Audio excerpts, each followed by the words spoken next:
Boa noite. Sejam todas as pessoas bem-vindas aqui ao SESC São Caetano. E antes de tudo, eu queria dar um recado. Se você trabalha, é estagiário, jovem aprendiz, temporário ou aposentado em empresa do comércio, serviço ou turismo, saiba que pode fazer gratuitamente a credencial plena do SESC e ter acesso a muitos benefícios. Pessoas empregadas desse segmento até 24 meses também têm o direito. Para mais informações, acesse sescsp.org.br/credencial pleno. Hoje damos a continuidade à nossa programação do projeto Legítima Diferença, com ações voltadas a garantir o protagonismo, reconhecimento de vivências e produções LGBTQIAP+. Além da peça de verão, hoje seguimos nas próximas semanas com uma programação bem cheia, vocês podem ver na divulgação do nosso site e também aqui na unidade. Alguns recados de ordem mais prática, por uma questão de segurança, eu peço que vocês não movimentem as cadeiras dos lugares para não bloquear os corredores laterais. Em caso de emergência, a saída acontece pela porta aos fundos e, por favor, deixem o celular no silencioso. E agora, o SESC São Caetano apresenta Glória em um Lugar Solitário, um texto e interpretação de Jorge Vilches e direção de Celso Correia Lopes. Um ótimo espetáculo.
Tá gravando?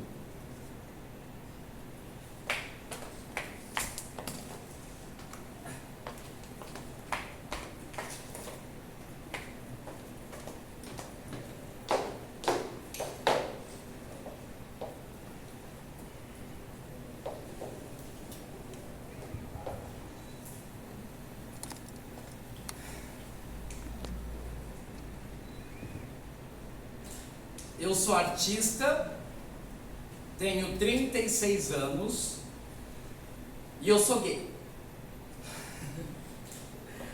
Aí eu acho que essa apresentação assim já tira um peso, né? O que mais resta dizer? Agradecer a quem vai ver esse vídeo e fazer uma reverência a todos que vieram, estão e vêm depois de mim. Eu sou artista, assim como tantos outros artistas. Eu sou um grãozinho de areia no mar das ilusões que se iniciam no acender das luzes e morrem com o fechar das cortinas. Eu sou tão importante quanto um grão de areia. Um pequenino grão de areia que e era um pobre sonhador.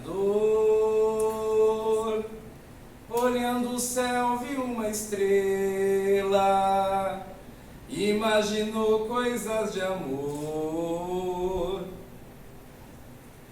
Eu sou artista transformista, não uma travesti, não uma transexual, não uma crossdresser, uma artista. Eu sou artista e moro num apartamento muito antigo, numa rua muito conhecida da minha cidade. E eu tenho para me fazer companhia uma tartaruga, 2 canários e uma gata. Eu quase sempre vou à feira e cozinho também. Arrumo, lavo, enxugo. De vez em quando eu me sento numa máquina de costura. Eu não tenho medo do trabalho. Eu sou um pouco decorador, um pouco estilista, mas a minha profissão verdadeira é à noite. Eu sou artista. Eu sou artista e faço um número muito especial. E eu sei que as pessoas ficam impressionadas com o que vem. Lá pelas 3 da manhã, eu e os meus amigos de todos os sexos vamos para um bar qualquer do centro. E ali a gente se esbalda sem preconceito. A gente toma pequenas doses de verdades molhadas no ácido. Quando amanhece, eu retorno para casa, para reencontrar o meu lote de solidão. Eu retiro os meus cílios e os meus cabelos, como um pobre palhaço vencido pelo cansaço. Deito, mas não durmo. Fico lembrando de todos os amores de uma vida inteira. Na verdade, ninguém tem o direito de me julgar, de me censurar. Eu sou artista. Eu sou artista, mas quando eu não estou em cima de um palco, ou fazendo aquilo que todos os outros que não vivem de arte pensam que eu faço, que é viver na boemia, eu estou dentro de um ônibus. E não porque eu goste de andar de ônibus, apesar de saber que tem pessoas que gostam de andar de ônibus, para pensar na vida, para deixar o seu ponto passar, descer no ponto errado e voltar a pé para casa, pensando que todos os problemas da sua vida são muito maiores do que simplesmente descer num ponto errado. Eu estou no ônibus porque eu sou cobrador. Eu sou cobrador.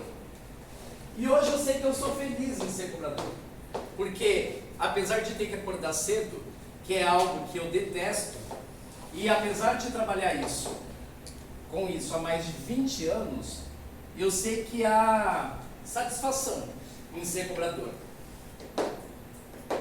As pessoas pensam que a satisfação está em exercer grandes funções. Médico, advogado, engenheiro, artista. Mas não. Há satisfação em ser cobrador. E uma das coisas que mais me satisfaz é saber que essa profissão, que ao contrário das outras não exclui ninguém, nunca vai acabar. Nunca vão trocar os cobradores por máquinas. Nunca vão colocar ônibus com tarifa gratuita. O cobrador, ao contrário das outras profissões, não exclui ninguém. Porque quantas pessoas no dia a dia já não foram maltratados por atendentes, recepcionistas, artistas? Cobrador não. Apesar desse nome que dá um ar de responsabilidade, cobrança, ele só está ali para facilitar o acesso dos outros. O cobrador, ele é muito tranquilo, a não ser que ele esteja com sono. E aí eu sei que você que está vendo esse vídeo deve estar falando: ah, mas ele diz isso, mas se a pessoa entrar no ônibus sem dinheiro, ele não vai deixar passar, querido. Se você está dizendo isso é porque você não anda de ônibus. Porque quem anda de ônibus, com certeza já viu um cobrador liberando o acesso do passageiro pela porta de trás, ou falando para uma criança maior de 6 anos passar por debaixo da catraca para não ter que pagar, ou falando para um casal de estudantes ficarem na frente e não terem que passar a catraca para também não precisar pagar. O cobrador, ele é um pouco de tudo. Um pouco analista de finanças, um pouco psicólogo, um pouco terapeuta, um pouco psiquiatra também. Claro, receitando remédios que não precisam de prescrição médica. Eu sou artista, transformista, cobrador. E isso que você está vendo não é uma peça de teatro, não é uma performance digital, não é um show de transformista. Isso que você está vendo é uma cápsula do tempo. Não entendeu? Deixa que eu explico. As pessoas nunca organizam as suas memórias. Normalmente, quando elas fazem isso, só quando elas estão muito velhinhas, ou então só organizam as memórias de uma pessoa quando ela morre. E aí vão fazer a biografia dela. Na maioria das vezes, esta é uma visão distanciada do que realmente foi a vida dessa pessoa. A gente nunca sabe a hora que a morte vai bater a nossa porta. Se a gente soubesse a hora que a morte vai bater na nossa porta, talvez nós fizéssemos outros planos. Talvez nós quitássemos as nossas dívidas. Talvez nós fizéssemos novas dívidas. Talvez eu tivesse feito aquela viagem para Poços de Caldas. Ou usado aquele conjuntinho preto de risquinha verde que comprei e não usei. Bom, o fato é que nós não sabemos. Eu vou fazer diferente. Eu vou fazer uma cápsula do tempo. Porque quando chegar a hora da minha morte, ou a hora de fazer a minha biografia, ou se simplesmente um dia eu acordar e não me lembrar mais de quem eu sou, eu poder ver esse vídeo e saber quem eu sou hoje, 31 de janeiro de 2005. Então, muito provavelmente, ninguém vai ver esse vídeo. Ou ele será visto por mim mesma. Então, oi, Glória do futuro. Aqui quem te fala é a Glória do passado. Hoje você fez um show maravilhoso. Depois do show você passou no mercado 24 horas e comprou umas coisinhas. Hoje ele vem comer aqui. Ele ama aquele seu doce e você ama receber o cachê logo depois do show. Porque é sempre bom ter um dinheirinho na carteira. Hoje você fez Elis Regina. Eita, mulher porreta. Morreu tem mais de 20 anos e eu ainda fico toda arrepiada só de lembrar. Caía a tarde feito um viaduto e um bêbado trajando luto. Me lembrou Carlitos. Eu tinha 12 anos quando ela morreu. E eu me lembro da comoção, da multidão. A morte, mais do que a vida, mexe com as pessoas. Eu sempre tive uma infância maravilhosa. Meus pais fizeram de tudo para que eu tivesse uma educação primorosa. Mamãe queria que eu fosse diplomata. E de certa forma eu não deixei de ser, porque essa pode ser uma das atribuições de um cobrador. Eu nasci numa cidade do litoral. Descobri desde muito pequeno que era o mar. Aprendi desde menino que eu queria ser sereia. O mar serenou quando ela pisou na areia. Quem samba na beira do mar é sereia. Mas naquela época eu era só um baiacuzinho. Vivia na faixa de areia, me sentindo a garota de Ipanema da Ilha Porchá. Eu morei na praia até os meus 17 anos. Em 1988, eu e a minha família nos mudamos para o Grande ABC. Naquela época, a gente podia dizer que morava no Grande ABC, porque naquela época existia no ar uma sensação de liberdade, de renovação, de um país novo, muito por conta das greves e das manifestações que tinham naquela época. Mas eu confesso que eu não estava muito preocupado com isso não. A minha preocupação naquela época era em continuar sendo sereia.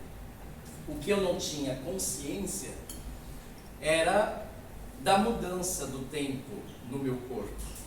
Porque com o tempo o meu corpo ganhou massa, músculos, pelos, a minha voz engrossou e eu não era mais aquele garotinho de beira de praia numa tanga amarelo manga lá, Fernando Gabeira. Mas eu também não achava que isso era tão problemático assim. Naquela época existia uma coisa muito pior do que o preconceito. Existia a SIDA, ou como os mais jovens dizem hoje em dia, a tia, a AIDS. Naquela época, outros como eu, quando nós saíamos na rua e passávamos na frente de um bar, os homens lá de dentro espirravam AIDS, só para mexer com a gente, para machucar. Naquela época, outros como eu eram um motivo de chacota, de piada, de diversão. Mas eu não achava que a minha vontade de ser sereia de água doce estava relacionada com isso. Para mim, a minha vontade de ser sereia estava relacionada a uma outra coisa muito maior, a uma vontade de performar mulher. Eu achava incrível, achava lindo de ver, mas também não tinha problema nenhum com isso, com as pessoas que gostavam disso, mas de outra forma. Naquela época, todo mundo curtia e se curtia junto.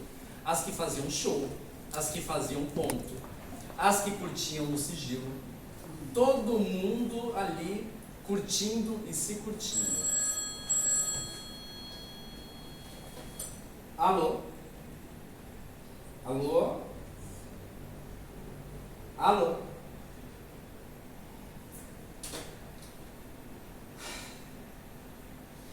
Eu falei pra você que estou esperando uma ligação? Enfim, onde é que eu estava mesmo? Ah, sim. Ai, mulher é uma coisa maravilhosa, né? Eu fico encantada. Ah, eu acho maravilhoso. Tantas divas. Ai, Carmen Miranda, a Clara Nunes, a Elis Regina, a Rita Lee. Na verdade, eu não sei se a Rita Lee gosta de ser diva, acho que não é muito a cara dela, mas ela é uma maravilhosa, eu adoro ela do mesmo jeito. Ah, e performar mulher é uma coisa incrível. Eu me lembro da primeira vez que eu me vesti de mulher. Foi para ir num baile de carnaval. Eu achei o máximo, porque quando eu saí daquele jeito, eu vi que era o jeito que eu queria sair todo dia. E olha que eu não tava lá grande coisa não. Eu coloquei um colã de lurex roxo, uma máscara de paetê roxa, uma canga amarrada na cintura, 3 meias calças e uma sandália de salto torto, que os meus dedos ficavam para fora, e aí eu tive que colocar um band-aid no calcanhar. Mas não importava, era carnaval, e no carnaval não interessa quem é você. Mas é carnaval, não me diga mais quem é você. Amanhã tudo volta ao normal. Deixa a festa acabar, deixa o barco correr, deixa o dia raiar, que hoje eu sou da maneira que você me quer. O que você pedir eu lhe dou.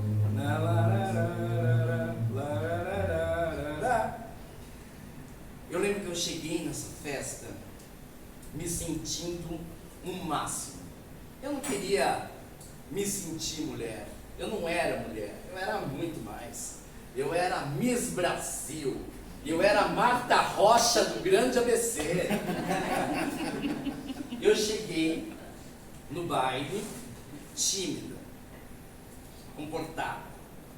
Aí eu lembro que eu fui até o bar, pedi uma Cuba Libre, tomei, fiquei mais corajosa, mais animada.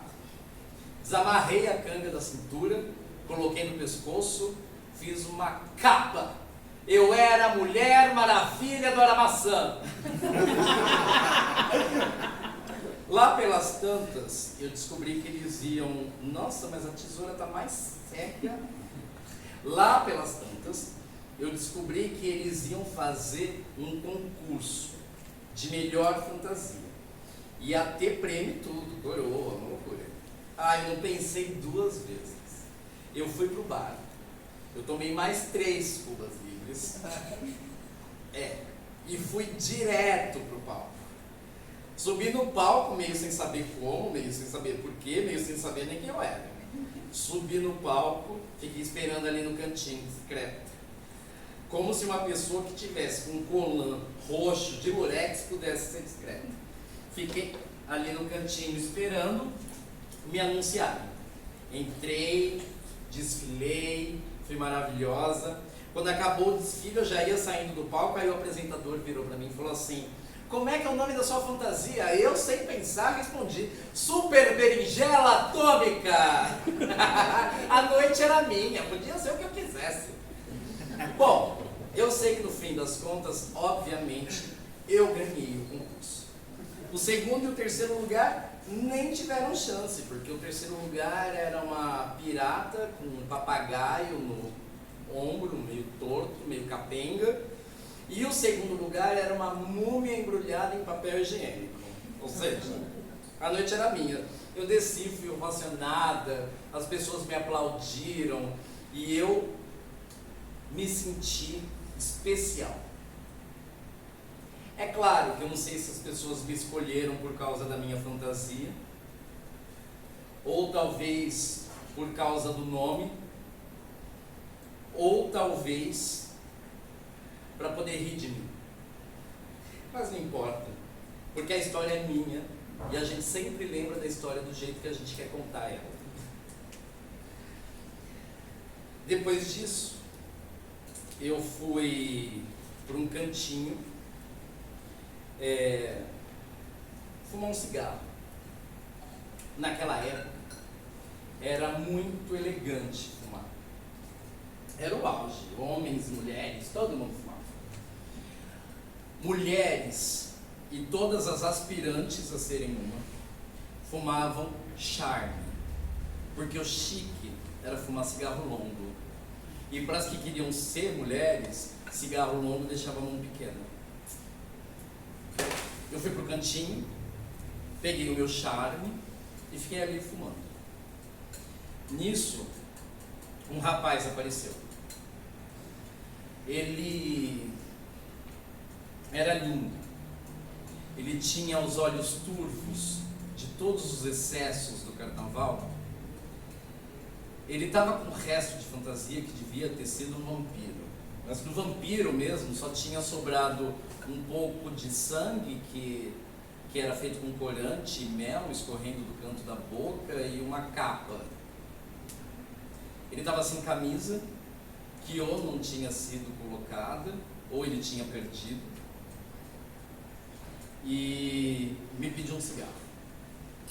Eu dei. Ele me ofereceu um gole de cerveja quente num copo de plástico. Eu odeio cerveja.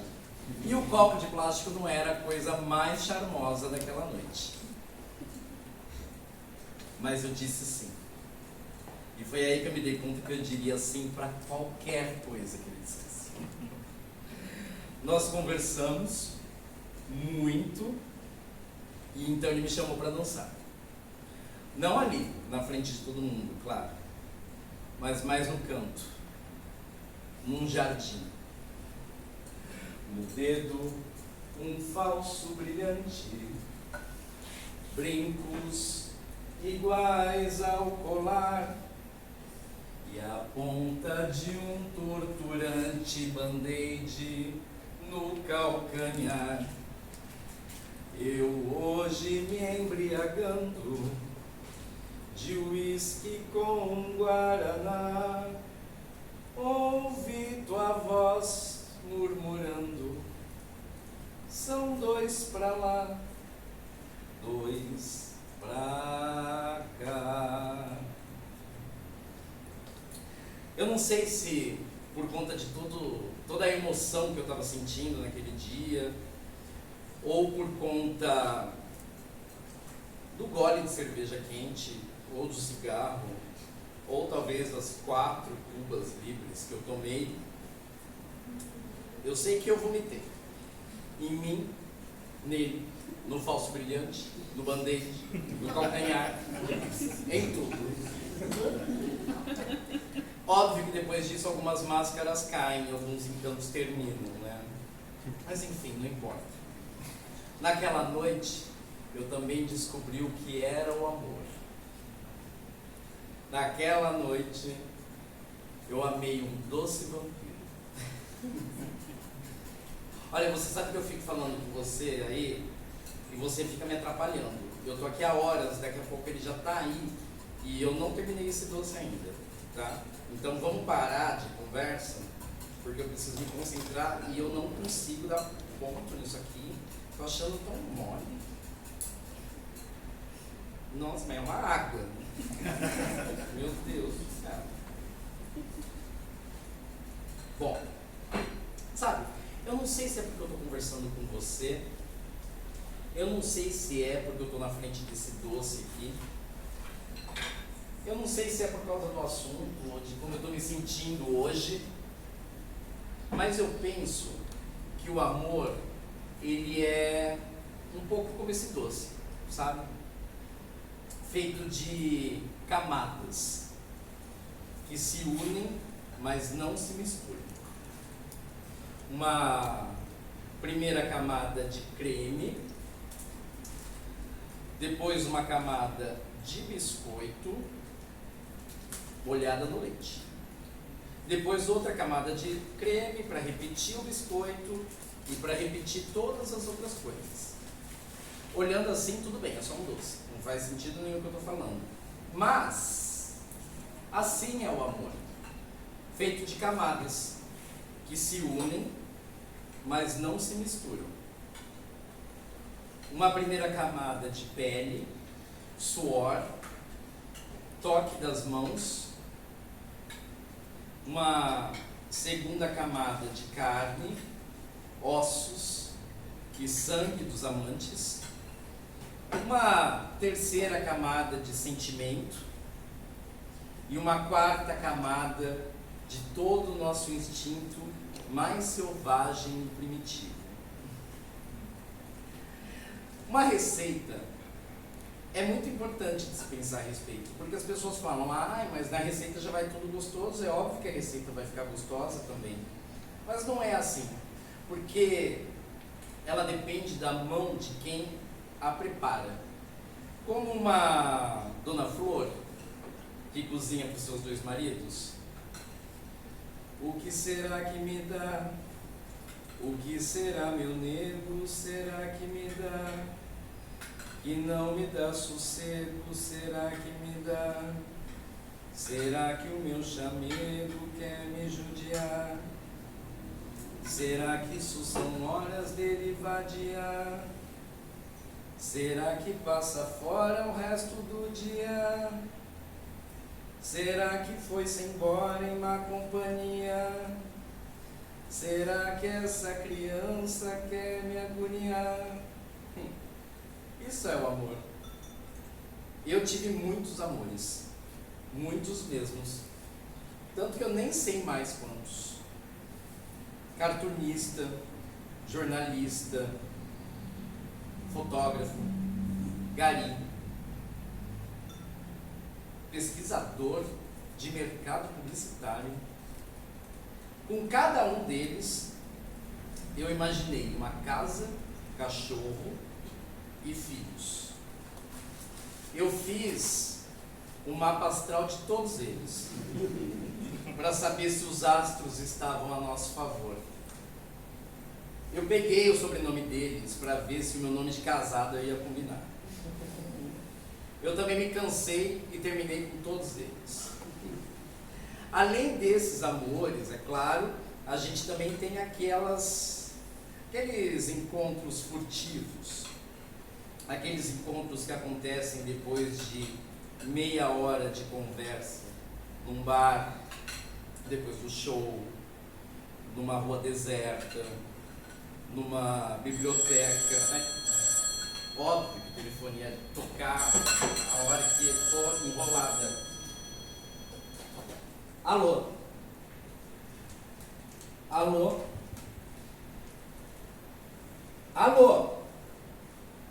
Mas muito inferno de telefone, a gente paga caro numa linha telefônica e não consegue usar a linha telefônica, porque quando precisa ninguém fala nada. Ai, não sei pra que eu ainda tenho uma linha telefônica, ninguém mais em 2005 tem uma linha telefônica. O que eu estava falando? Ah, sim, amor. Ah, esse aí mesmo, quer dizer, eu acho que é ele, né? Esse aí que eu estou tentando conversar, ele é um amor. Não o primeiro. Não o último também. Talvez termine hoje, se ele não atender essa ligação. Mas eu gosto dele.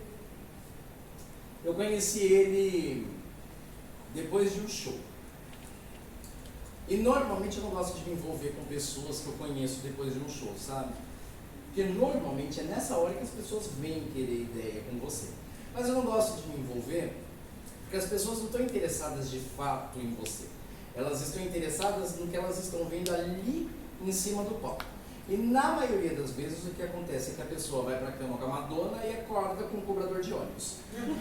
Normalmente isso gera um desgaste bem desnecessário. Agora esse garoto não. Ele se mostrou interessado, querendo saber de mim, de quem eu sou, fora do palco, enfim. Isso é raro. Então eu venho conversando com ele. Vamos ver, né, o que dá. Ah, mas também não vou ficar falando de amor. Que amor mesmo, eu tenho pelos meus vestidos. E por mim, claro. Porque, né, se a gente não se ama, quem é que vai amar a gente? Eu penso assim, sabe?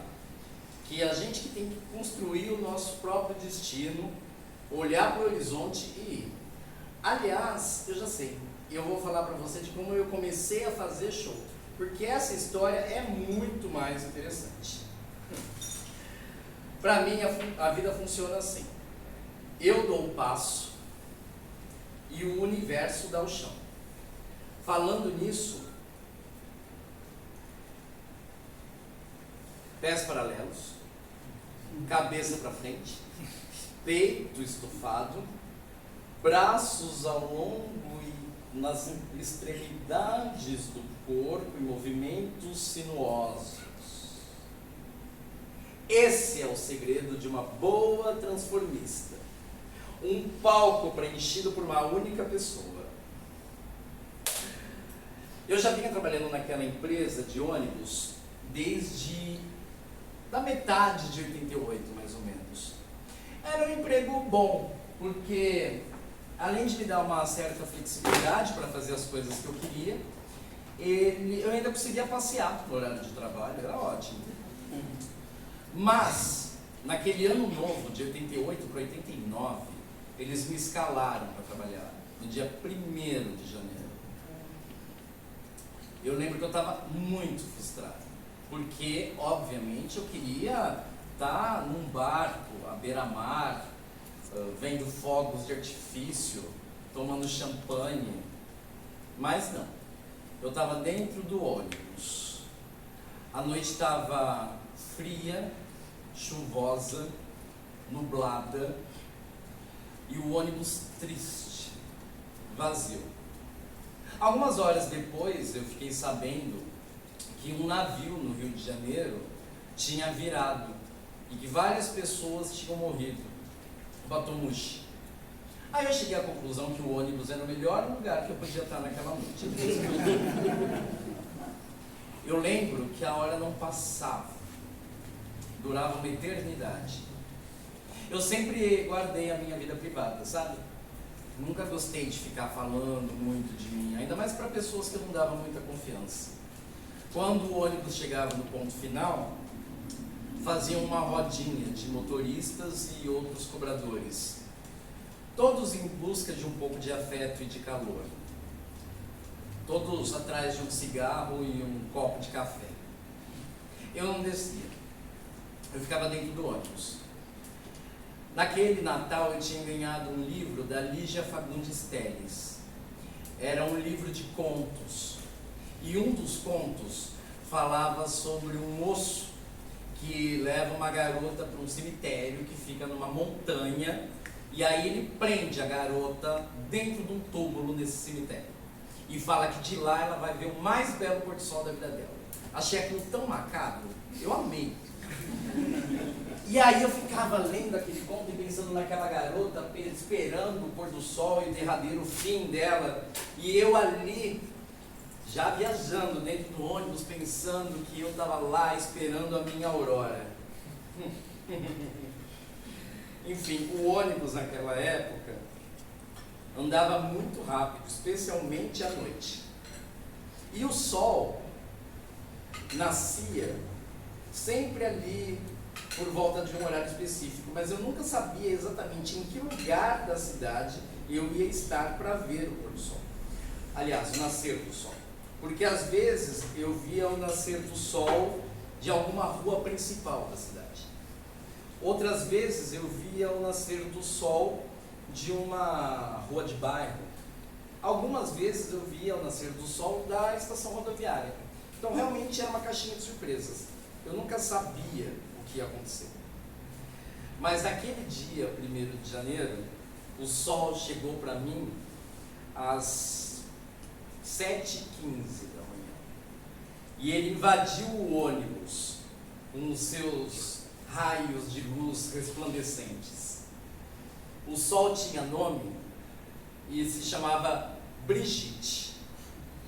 Na verdade, o nome dela era Wanda.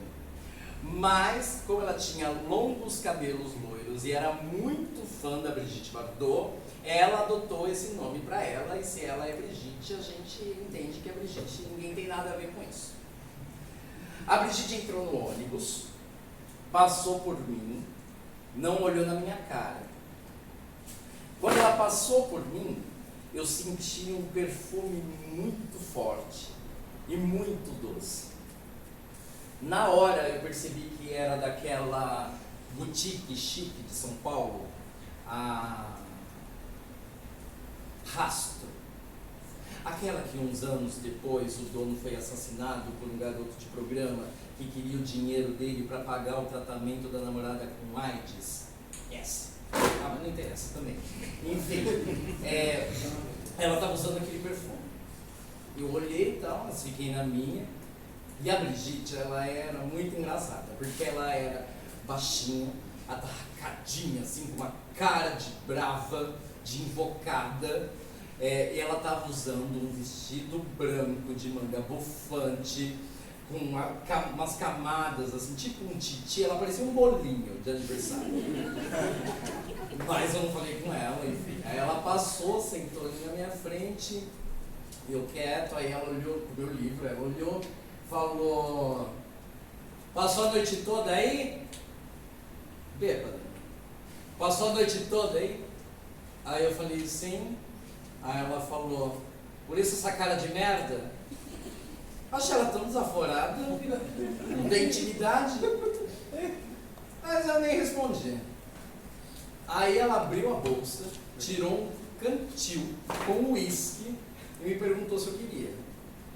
Aí eu falei que claro que não, né? Porque eu já não era de beber desde o episódio da Cuba Libre. Ainda ia beber em horário de trabalho?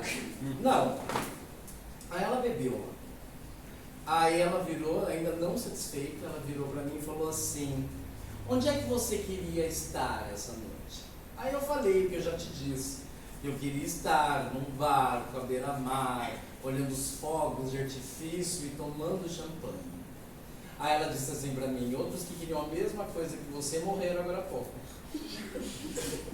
Eu achei aquilo tão deselegante, mas eu resolvi ficar quieto, porque eu não ia começar o primeiro dia do ano brigando com uma deusa de meia idade baixinha num vestido branco bufante.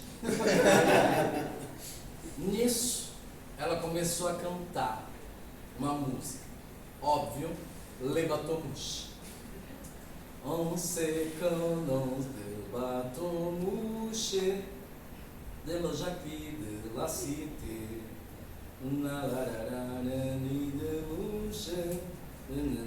Organize, enfim. Ela cantou e aí eu percebi uma coisa. Falei, nossa, como ela canta bem, ela não era só uma bêbada, ela cantava bem. E aí eu me arrisquei e perguntei para ela, e você? Onde é que você gostaria de estar? Aí ela respondeu, eu não gostaria, eu estava vendo os meus fogos de artifício, mas não eram fogos, eram luzes da ribalta, eu estava num palco. Eu tinha razão, ela era artista. Na verdade, a Brigitte estava num bar do centro, ali da Vieira de Carvalho, decadente, num show da virada, cantando. Mas, enfim, era artista. Bom, eu nem preciso dizer que a partir daí a gente conversou como se nós fôssemos amigos de infância. Eu conversei com ela como se ela me conhecesse desde a época que eu queria ser sereia lá no litoral. Eu contei de tudo, eu contei do concurso de fantasia, eu contei do calcanhar, do band-aid, da Cuba Libre, do ônibus, eu contei de tudo. A Brigitte não falava nada. Ela só ouvia. Na hora de descer, ela me pediu 2 cigarros. Eu dei, e aí ela me deu a garrafinha de uísque dela. Só aí ela perguntou meu nome. Eu disse. E ela falou, horrível. Não combina com você. A partir de hoje, para mim, você é a glória. A glória em um lugar solitário. Esse lugar solitário não é seu, Glória. O seu lugar solitário é outro. E desceu. Eu podia falar sobre o impacto do encontro com a Brigitte na minha vida. Eu podia falar sobre o tempo que eu levei para reencontrar ela de novo. Eu podia falar de como eu fiz para conseguir encontrar a Brigitte. Mas o que importa mesmo é que 1 mês depois estávamos eu e ela em cima de um palco. As duas com um vestido de paetê, prata, manga bufante, fenda, cantando TT Espíndola.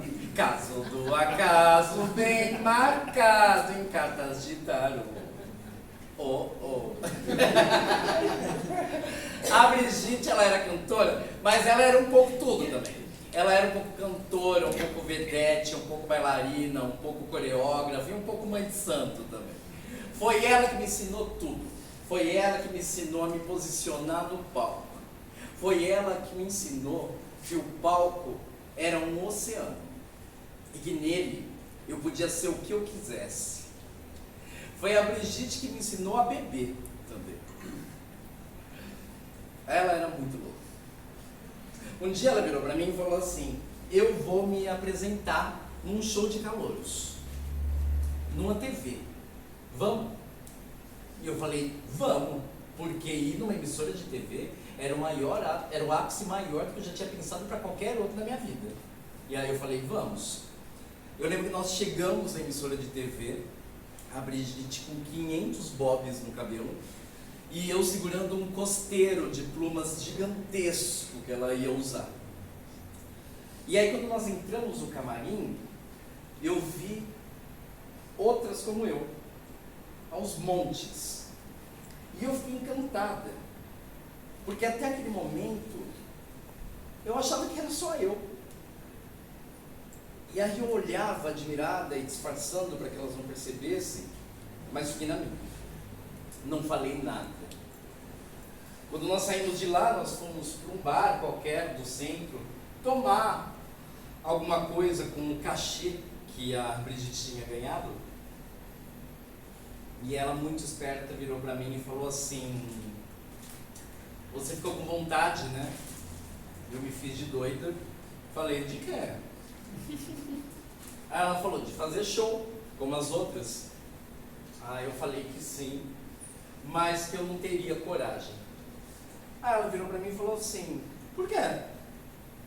Aí eu peguei e falei assim, por conta da minha família, dos meus amigos, do meu trabalho. Aí ela falou, que vida, que família, que trabalho. A vida, a família, o trabalho é daquele menino de nome feio lá. Aquele menino sonha. A Glória faz. Eu escrevi você. E você vai se apresentar semana que vem.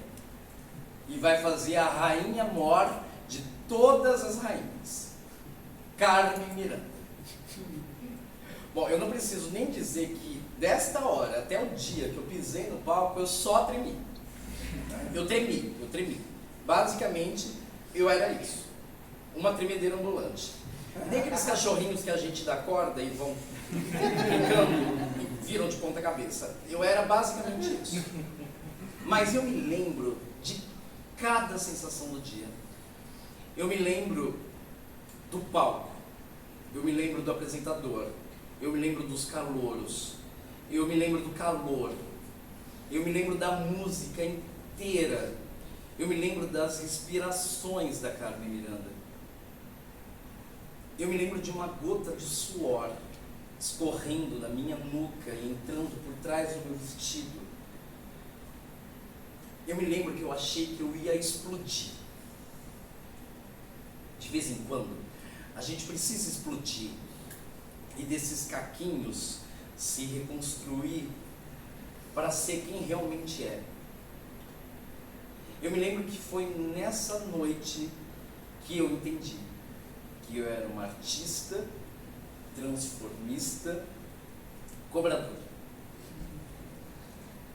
Eu fiz muitos shows, muitos carnavais, muitas noites mal dormidas e bem vividas. E era muito difícil, porque eu saía do show e ia direto pro ônibus. Mas valia a pena, sempre valeu. Cada um dos dias e cada um dos shows que eu fiz. E eu me apresentei em todos os lugares que você pode imaginar.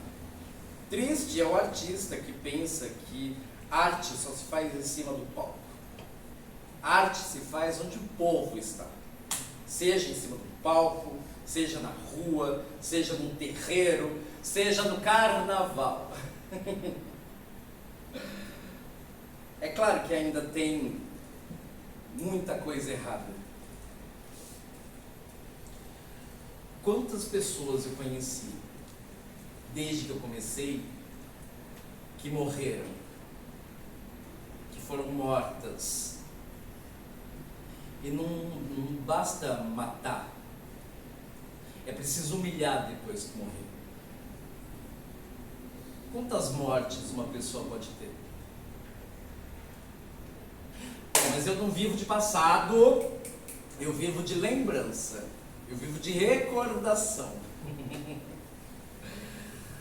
Nossa, que loucura, quanta coisa. Bom, eu acho que ele não vem mais. Também agora eu não vou atender rápido, toca. Estou esperando, ó.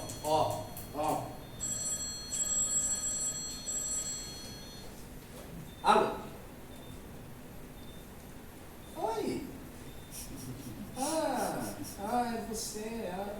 Não estava esperando, não tá. Por isso que eu demorei para atender. Sim, eu fiz o doce. Fiz. Não, mas não estava te esperando. Eu fiz porque eu sempre faço esse doce. O quê? Você já tem baixo? Nossa, não, é que eu nem estava esperando você. Não, tá, eu vou abrir então. Tá, não, eu peço para abrir já. Tá bom. Querido, eu não estou de glória. Eu sou a glória. E você? Tá de doce vampiro?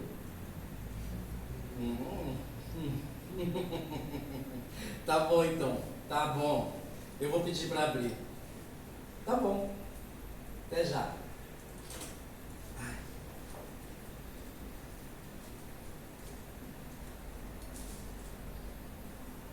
Antes, mais uma coisa. Para que fazer um vídeo falando de mim? Ninguém quer saber dos artistas.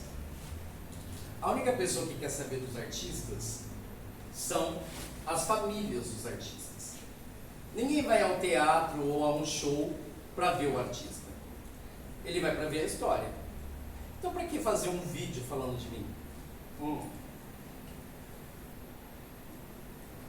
Eu acho que eu estou fazendo esse vídeo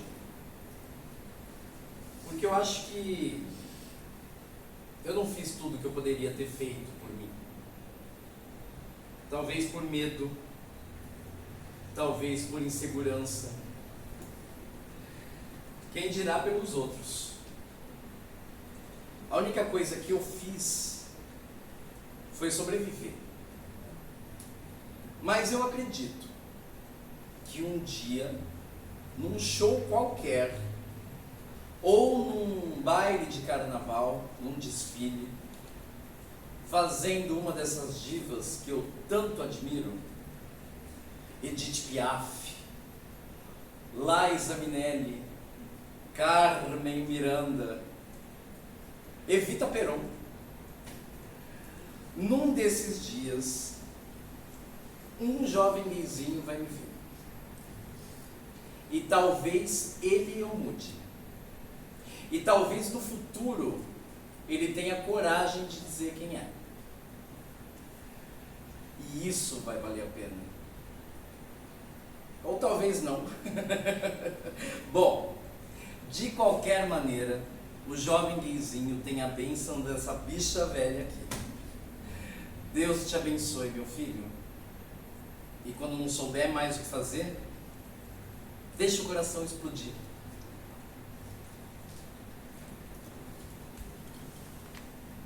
Sava, a gente se vê por aí. O doce vampiro chegou. Eu vou abrir. Tchau, tchau.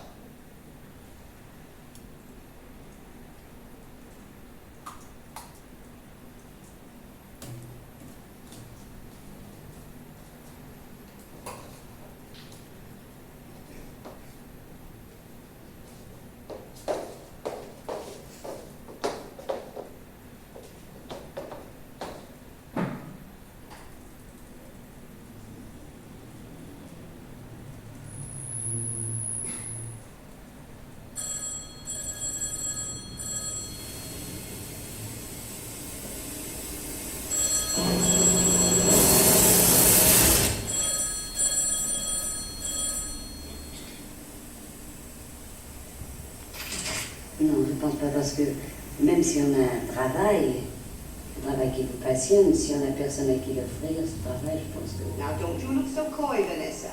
You know what you'll be doing. You'll be going for a walk with your boyfriend. Look, he is good looking. A little young, perhaps.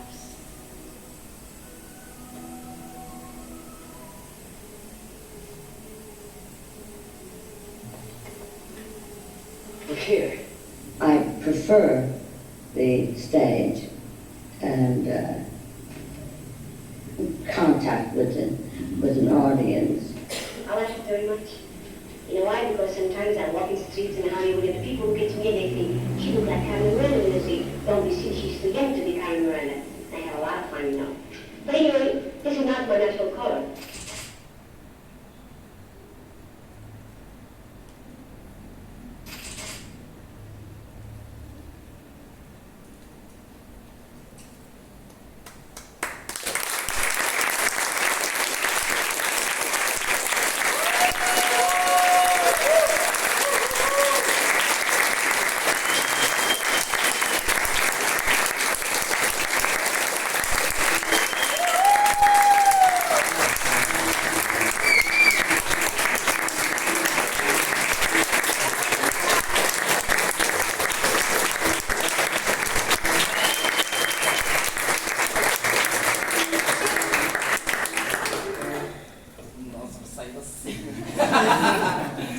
Gente, primeiro eu quero muito